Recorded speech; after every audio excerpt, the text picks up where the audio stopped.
So ఓవరాల్గా నాకైతే బాగానే నచ్చింది. ముఖ్యంగా నాకు ఇంటర్వెల్ ముందు వచ్చే ట్విస్ట్ అంటే కొంతమంది ఎక్స్పెక్ట్ చేసి ఉంటారు కానీ అది బాగుందన్నమాట. బ్యాలెన్స్ చేసే మూవీస్ రెండు ఉండాలి. ఒక పక్క మాస్ ఉండాలి, ఒక పక్క క్లాసు ఉండాలి, ఒక పక్క స్పిరిచువల్ మూవీస్ ఉండాలి, ఒక పక్క మెసేజ్ ఓరియంటెడ్ మూవీస్ ఉండాలి.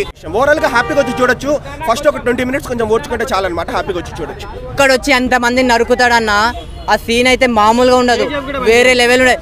కేజీఎఫ్ కి అసలు కేజీఎఫ్ బచ్చా అన్న ఈ సినిమా ముందు. అన్ని అన్నకి అయితే ఒక్కటే మాట చెప్తున్నా అన్న, హ్యాట్స్ ఆఫ్ అన్న. ఎట్లా ఉందంటే సినిమా లైన్ ఒకటే, పెద్దగా ఏముండదు, ఒక్కటే లైన్ ఉంటుంది. ఆ డైరెక్టర్ అన్న ఏం తీసాడు అసలు బాగుందంటే అసలు ఎంత రేటింగ్ కూడా మనం ఇవ్వలేమన్నా. అసలు రేటింగ్ ఇచ్చే సినిమానే కాదు, రేటింగ్ ఇచ్చే మన హీరోనే కాదన్న.